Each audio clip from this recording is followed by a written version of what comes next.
Crystal. Hindi ako ang ina! Kapatid lang ako! Mas pinainit Wala siyang kwenta ka ba? at mas pag-uusapan. Nahuli ko ang boyfriend ko at ang ate ko sa kwarto. Mga sikretong dito mo lang mapapakinggan. Top Secrets. Top Secrets. Top Secrets. Top Secrets. And we're back. Kasama nyo pa rin si DJ Rocky and this is Top Secrets. Kasama pa rin natin ang ating caller on the line na si Jay from Africa na ang kanyang katrabaho naging kasalo niya. Kasalo niya. Nako, inahas ng kanyang katrabaho ang kanyang jowa at yung jowa niya, babush na. Babush in the sense na iwalay na sila pero nakikita niya pa rin kasi nasa iisang amo lang sila. Hello, Jay. Hello? Hello, okay ka pa ba dyan? Okay pa, humihinga pa. Humihinga pa, lalaban pa. Laban pa? Oo Susuka naman. pero hindi susuko. Yun, ba't nagiinom ka ba dyan? Hindi. Hindi. Kailan mo balak umuwi ng Pilipinas pala? Kakauwi ko lang 2 months ago eh. 2 months ago. Kauwi mo lang pala. Wala ka bang nahanap dito sa Pilipinas na pwedeng jowain? Actually for me OFW, meron ako naging jowa before. Kasi yung ibang, hindi naman lahat, may ibang mga kasi pag alam nilang OFW, sa una lang maano. Tapos pag tumatagal doon na may Gcash ka dyan, walang ganun. Yung may Gcash ka dyan, may laman, pahiram, tapos walang bayaran. Ano yun? Nadala ka na talaga. Pag usapang pera kasi, red flag sa akin yun. Give and take, pwede pa. Sabi may Gcash ka, pahiram 500. Tapos walang balikan. Kala na nagbe-brigada ka lang dito. So, yun, hindi mo tinatagalan yung mga ganong klaseng jowa? Hindi, tsaka ayoko lang LDR. O, di ba't hindi yung amo mo na lang yung jowain mo dyan? No, grabe. Grabe, ibang level yan. Ay, ibang level Dragon ba? Hindi ko type yung amo ko. Ay, talaga. Hindi ka naman naririnig Hindi. yung amo mo, no? Wala naman siya alam na Hindi, Filipino words, no? Hindi. Tsaka hindi naman nila kami pinapakialaman pag nagsiselfone as long as tapos yung trabaho. Tsaka sa tagal ko ba naman dito, sisitahin niya ako, layasan ko siya. Ay, iba ka talaga, ha? Hindi lang ako. Mostly ibang OFW nakaka-relate. Pag bago ka, takot ka sa amo. Pag tumagal ka, amo na matatakot sa'yo. Oo, hindi. Tsaka, kumbaga, komportable na sa'yo yung amo mo. Alam mo na yung sikot-sikot sa lahat. Kumbaga, hindi ka naman tatagal ng ganyan kung hindi ka niya binavalue. Tsaka tumataas yung sahod mo, diba? Yung amo kong babae kasi pag nagsasalita ako, parang galit. Ganun lang yung sagot niya. Parang tanga. Anyway. Uy, Jay, maraming salamat sa oras mo sa pagbabahagi mo ng top secret sa amin dito, ha? Maraming salamat sa pakikinig sa, ewan ko kung okay ba tong kwento to. Pero as in, masakit siya. Pero salamat pa rin at binigyan niyo ako ng time na mag-share ng aking secret file. Oo, ako lang na nga lang sugurin mo ako dito sa Love Radio. Ay, oo. Talaga, susugurin mo ako dito. No? Kala mo nag-aamok, no? Oo, kala ko nag-aamok ka na talaga eh. Kumbaga, kung meron ka lang yung boses ko pag nalalasing, parang eh. Oo, parang mahirap ka talagang magalit, no? Parang, alam mo yung boundaries mo at yun yung pinakamahalaga. Kumbaga, parang nasaktan ako dyan na ano nga yun? Ano? Parang nasaktan ka? Parang ano nga yun? Yung sabi mo, parang akong joke. Nasaktan ka doon? Parang mga amok ka. Hindi, no? Hindi, sanay na ako sa sakit. Sabihin mo, paano pang mas malala doon? Tanggapin ko na. Hindi, kumbaga, alam mo, sobrang natuwa ako sa'yo kasi alam mo yung boundaries mo. Actually, hindi ko alam eh. Pero inaalam ko lang, kunwari, alam ko. Hindi, maganda nga eh. Ngayon, alam mo. Kumbaga, minsan kailangan ng ibang tao para magsabi sa'yo na, alam mo, ikaw alam mo yung boundaries mo. Kasi alam mo na hindi ayaw mo ng red flag para sa'yo yung lalaking nangingi ng Gcash, na yung walang bayaran. Alam mo sa sarili mo na wala ng friendship pag yung kaibigan mo, tinraidor ka. So, sobrang malinaw sa'yo kung ano yung gusto mo at hindi mo gusto sa isang relasyon at sa isang taong pakikisamahan mo. So, that is something na dapat maging inspirasyon din ng ibang tao. No? Kumbaga, ikaw, napakalinaw sa'yo ng boundaries mo at kahanga-hanga ka dun. So, tuloy mo lang yung pagiging palaban mo, strong, independent woman. Pero sana with a soft heart pa rin. Okay? Andun pa rin yun, di mawawala yun. Pero ngayon, wala akong puso ngayon. Kaya, bahala siya sa buhay nito. Okay, o sige. Okay. Bigyan mo sa akin yung Papa. pangalan niya ng masiraan natin. Charot! Widarot!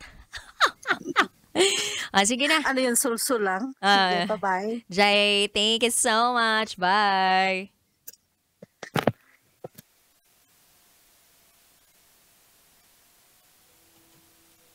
At dyan po natatapos ang ating top secret call of the night. Ibang klase rin, no? Yung programang ito. Ngayon ako naka-experience ng top secret sharer na sobrang laban na laban siya sa buhay. Alam mo yung mga amok na siyang konti na lang talaga. Or parang kung pwede lang ako mabato dito ng ng apple, mababato na ako dito eh. Oo, yung kung meron siyang hawak na kung anong matigas na bagay, kahit sinong taong makipag-usap sa kanya, parang babatuhin niya. And ganun po yung ugali ng isang tao na saktan ng todo. I remember myself back then, 2017, I guess, sobrang galit na galit ako. To the point na inere ko pa nga yung sarili kong kwento. Alam mo yung sa sobrang galit ko dun sa boyfriend kong yun, who broke my heart, I aired something very personal and something very private and something that we can actually discuss in person or privately. Pero wala sobrang galit ko dahil naapakan yung pride and ego ko, and I was really mad. Dahil niloko ako dahil feeling ko napaglaruan ako, pakiramdam ko ang ayos-ayos ko naman dito tapos ikaw ganyan ka. So parang sobrang unfair para sa akin. So I was telling the people around me, I was telling the world na nasaktan ako. Oo, nasaktan ako. May ganun akong feeling. May ganun akong ginawa. And then later on, pinagsisihan ko siya. Bakit? Kasi I was acting using the lens of anger.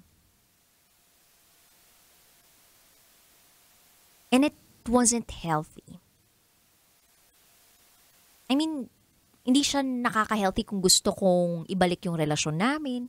Hindi siya nakaka-healthy dun sa parte na ang dami kong nasabihang tao na nag-iba yung, ano mo yun, yung tingin sa karelasyon ko, sa akin at kung saan man. Na para bang nung nagbalikan kami, parang kinain ko lahat ng mga sinabi ko. Yung ganun ba?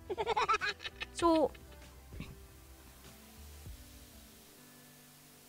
parang bago mo ibuka rin minsan yung bibig mo. Pag-isipan mo rin maigi kung eto ba yung gusto mong sabihin talaga.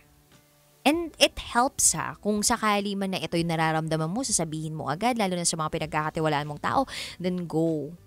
Pero kung ito yung tipo ng mga sarili mong nararamdaman na hindi mo kayang sabihin sa mga taong malalapit sa'yo, then this is the right program for you. Kasi wala namang judgment to Pero yun lang, kung sakaling nasa environment ka na nandun kayo parehas, yan. So, yun.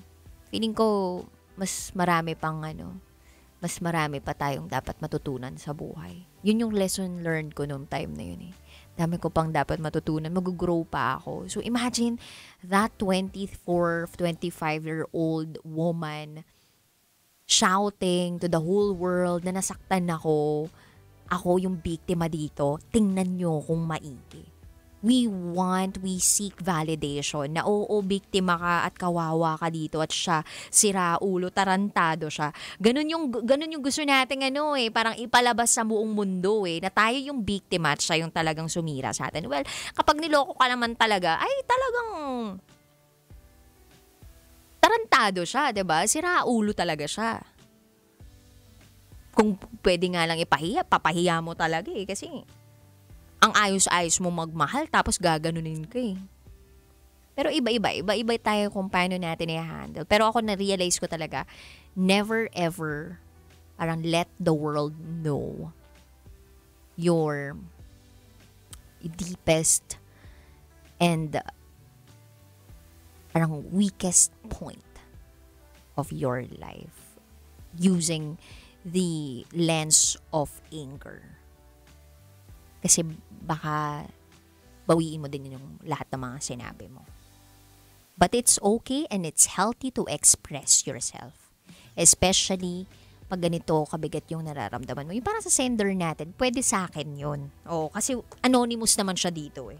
Pero kapag again, may mga tao nang nakakasalamuha, mutual friends, at kung sino man, especially work environment, mahirap po yun. Okay, paalala lamang po mula kay DJ Raketera. It's something that I learned from the past. At ikaw, kabisyo, kung hindi mo pa natututunan yun, malay mo, possible naman na matutunan mo din yun sa'yo. At sa mga kabisyo natin out there na gusto mag-share ng kanilang secrets through a call, pwede naman. Basta bukas ulit, magsama-sama tayo. 9:00 ng gabi hanggang hating gabi. Dito lang yan sa 90.7 Law Radio. Nakapiling ang inyong Basa Princess, DJ Raketera. At ikay nakatutok dito sa 90.7 Love Radio. Good night, people of the universe. Bye-bye! Kailangan pa bang i-memorize yan? Love Radio. Basic!